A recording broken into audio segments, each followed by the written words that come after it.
বাংলাদেশে চিন্ময় কৃষ্ণ প্রভুকে নিঃশর্ত জামিনের দাবিতে প্রতিবাদ মিছিল সংগঠিত হল দাঁতনে। বুধবার সন্ধ্যায় পশ্চিম মেদিনীপুর জেলার দাঁতনে বজরং দলের তরফ থেকে হাতে মশাল নিয়ে প্রতিবাদ মিছিল ও পথসভা সংগঠিত হয়। মিছিল শেষে দাঁতন সরাই বাজারে পথসভার আয়োজন করা হয়। বজরং দলের দাবি, বাংলাদেশের সংখ্যালঘু হিন্দুদের ওপর অত্যাচার বন্ধ এবং হিন্দু সন্ন্যাসী চিন্ময় কৃষ্ণ প্রভুকে নিঃস্বার্থভাবে জামিন দিতে হবে। বাংলাদেশে হিন্দুদের উপর অত্যাচার সনাতনী এক হও। সকল সনাতনী হিন্দু ভাই বোনেদের জয় শ্রীরাম বলে আমি কিছু বলছি। তো সকল সনাতনী ভাইরা, আপনারা এবার ঘুম থেকে জেগে উঠুন। দেশের এই অবস্থা, আজ যেখানে আমাদের ভারতবর্ষ ৭৬,০০০ বর্গ কিলোমিটার জুড়ে ছিল, যেখানে আমাদের অখণ্ড ভারত ৭৬,০০০ বর্গ কিলোমিটার জুড়ে ছিল, বর্তমান ভারতবর্ষের আয়তন হলো ৩৫,০০০ বর্গ কিলোমিটার। এই অখণ্ড ভারতকে ভেঙে ভেঙে টুকরো টুকরো করে পাকিস্তান, বাংলাদেশ, বিভিন্ন দেশ ভাগ করে করে আজ ভারতবর্ষ আমাদের এইটুকু হয়েছে। তো আপনারা বলুন, আজ এই দেশে হিন্দু যদি চলে যায়, তাহলে আলাদা কোনো দ্বিতীয় হিন্দু দেশ আছে যেখানে গিয়ে আপনারা থাকতে পারবেন? আজ আপনারা দেখেছেন কাশ্মীর ফাইলস, কেরালা ফাইলস, আজ চোখের সামনে দেখছেন বাংলাদেশ ফাইলস। তো আজ ঘুম থেকে ওঠার সময় হয়ে গেছে।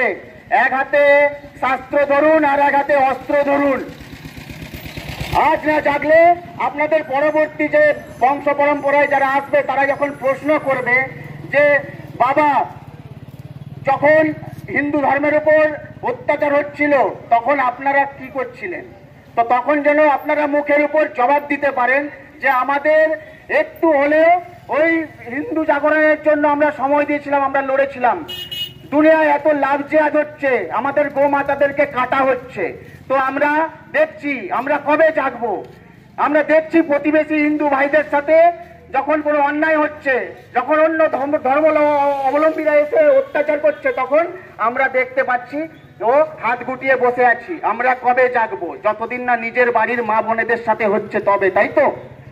আরে আমাদের দেবদেবীদের কাছ থেকেই তো আমরা শিখেছি। আমাদের মা দুর্গার এক হাতে পদ্ম ফুল থাকলে আর এক হাতে ত্রিশূল থাকে, মহাদেবের এক হাতে ডমরু থাকলে আর এক হাতে ত্রিশূল থাকে। তো অস্ত্র তুলুন, কাউকে মারার জন্য নয়, আত্মরক্ষা করার জন্য। আর কবে জাগবেন আপনারা? আমরা তো ভাগ বাটোয়ারা করেই মরে গেলাম। আমি ব্রাহ্মণ, আমি বৈষ্ণব, আমি চাট, আমি বানিয়া, আমি মুচি, আমি মেথর। আরে একবার তো গলা উঁচু করে বলো আমি হিন্দু, আমি সনাতনী, আমি হিন্দু। আর কবে? সময় এসেছে। শুধু খাবো আর দুটো ইনকাম করব, উপরে চলে যাব। আরে সেই তো খালি হাতে এসছি, খালি হাতে যাবো। তো দেশের জন্য, ধর্মের জন্য আপাতত কিছু করো।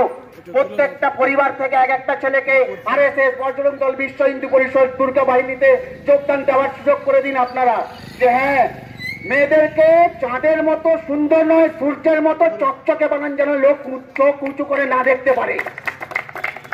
আজ বাংলাদেশে মা বোনেদের উপর, ভাইদের উপর, যেখানে 26% হিন্দু ছিল, এখানে আজ 9% হিন্দু হয়েছে। তো ওর জন্য কারা দায়ী? আমরা। মা বাসন্তী হোটেল অ্যান্ড রেস্টুরেন্ট, উত্তাপন, নারায়ণগঞ্জ, পশ্চিম মেদিনীপুর। আমাদের এখানে সকাল, দুপুর ও রাত্রিকালীন আহারের সুব্যবস্থা রয়েছে। সকালের টিফিনে পাবেন স্ন্যাক্স, পরোটা, আলুর পরোটা, মিক্সড পরোটা, মুলি পরোটা। দুপুরে খাবারে পাবেন সবজি ভাত, খাসি ও মুরগির মাংস, ইলিশ মাছের ভাপা, ভেটকির তেল ঝাল, চিংড়ির মালাইকারি, কাতলা মাছের ভাপা, এছাড়াও মশালা কোল্ড ড্রিঙ্কস, আইসক্রিম। রাতের খাবারে পেয়ে যাবেন তাওয়া রুটি, তন্দুরি রুটি, তড়কা, চিকেন তন্দুরি, চানা মশালা, চিকেন বাটার মশালা প্রভৃতি। সুলভ মূল্যে পরিচ্ছন্ন খাবারের একটাই ঠিকানা, মা বাসন্তী হোটেল অ্যান্ড রেস্টুরেন্ট, উত্তাপন, নারায়ণগঞ্জ, পশ্চিম মেদিনীপুর। বিশেষ দ্রষ্টব্য, আমাদের এখানে সকল অনুষ্ঠানের খাবারের অর্ডার নেওয়া হয়। এখানে পেয়ে যাবেন মা বাসন্তী মিষ্টান্ন ভান্ডার থেকে বিভিন্ন মিষ্টি। অনুষ্ঠানের জন্য মিষ্টি পাওয়া যায়। এছাড়াও কেক, নামি দামি কোম্পানির চকলেট পেতে চলে আসুন আমাদের দোকানে। প্রোপাইটার ঝন্টু গিরি। যোগাযোগ 9732543245।